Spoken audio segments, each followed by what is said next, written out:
अस्सलाम वालेकुम रहमतुल्लाहि व बरकातुहू। हज़रत मूसा अलैहिस्सलाम के हालात व वाक़यात पार्ट नंबर 6। बस जादूगर सजदे में गिर पड़े और कहने लगे कि हम हारून और मूसा के रब पर ईमान ले आए।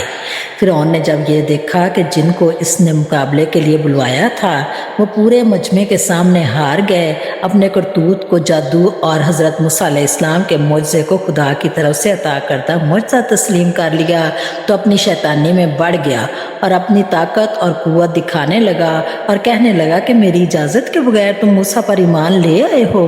मालूम होता है कि मूसा तुम सब का उस्ताद है और तुम उसके शागिर्द हो, और ये सारा मामला तुमने खुफिया आपस में साजबाज किया हुआ था और इसका अंजाम भी तुम्हें मालूम हो जाएगा। मैं उल्टी सीधी तरफ से तुम्हारे हाथ काट कर तुम्हें खजूर के तनों पर सूली दूंगा और बहुत बुरी तरह तुम्हारी जान लूँगा कि दूसरों के लिए इबरत हो।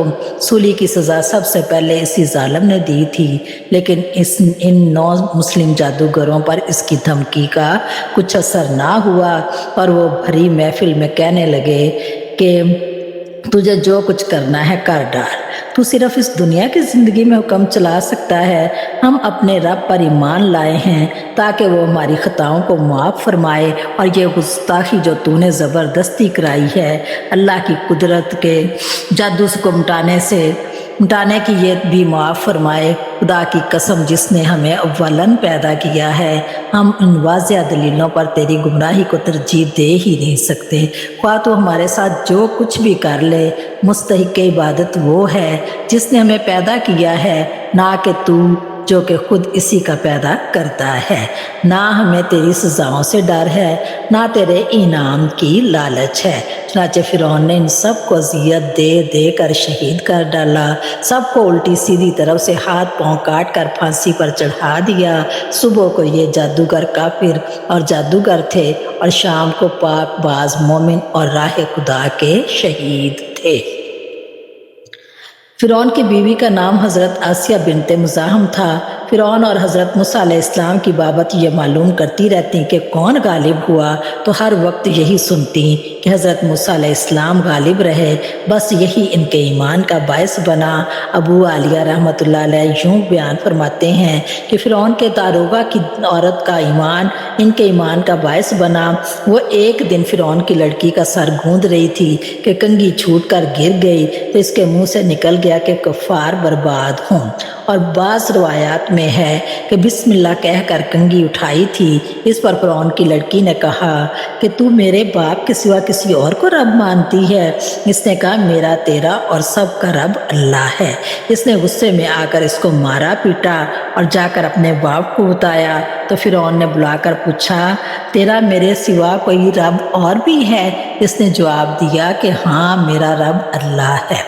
फ़िरौन ने इसको चित लिटाकर हाथ पाँव में मेखें गड़वा दी और ऊपर सांप छोड़ दिए कि काटते रहें। लेकिन जब देखा कि ये बाज नहीं आती, तो फ़िरौन ने कहा कि मैं तेरे लड़कों को एक एक करके तेरे सामने कत्ल करा दूंगा, बाज आ जा और मुझे सजदा कर ले।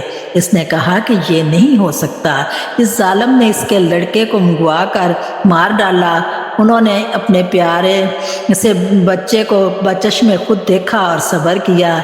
इस बच्चे की रूह निकली तो इसने कहा ऐ अम्मा खुश हो जा, अल्लाह ने तेरे लिए बड़े बड़े सवाब तैयार कर रखे हैं।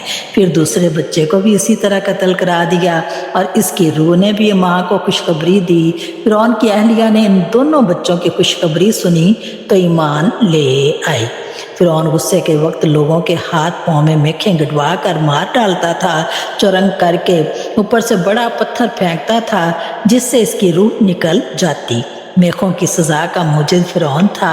इससे पहले ये सज़ा किसी ने नहीं दी, इसलिए सूरह फजर में फरमाया कि वो फ़िरौन ज़िल औताद और मेखों वाला फ़िरौन ने कहा कि जो बड़ी बड़ी चट्टान तुम्हें मिले उसे उठा लाओ और आसिया को चित लटा कर इसे कहो कि अपने अकीदे से बाज आ जा।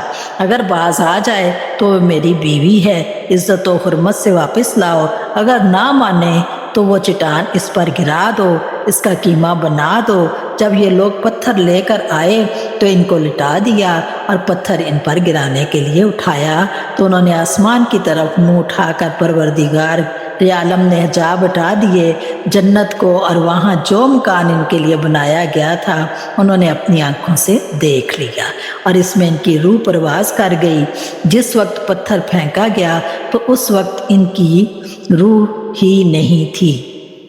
جب فرعون نے کسی صورت میں بھی غرور و تکبر نہ چھوڑا تو اللہ تعالیٰ نے چند امتحانات میں ان کو مبتلا کر دیا۔ ان کے کھیتوں میں غلہ نہ ہوا، درختوں پر پھل نہ آئے، کھجور کے درخت پر ایک ہی کھجور لگتی۔ یہ اس لیے تھا تاکہ وہ عبرت حاصل کریں۔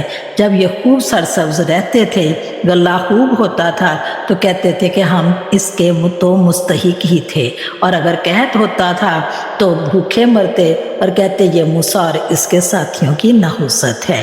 یاد رکھو تمہاری نحوست اللہ کے علم میں ہے، لیکن اکثر لوگ نہیں جانتے۔ تو اللہ تعالیٰ نے ان پر پے در پے 5 قسم کے عذاب نازل کیے، جن کی تفصیل اگلے پارٹ نمبر 7 میں ہوگی۔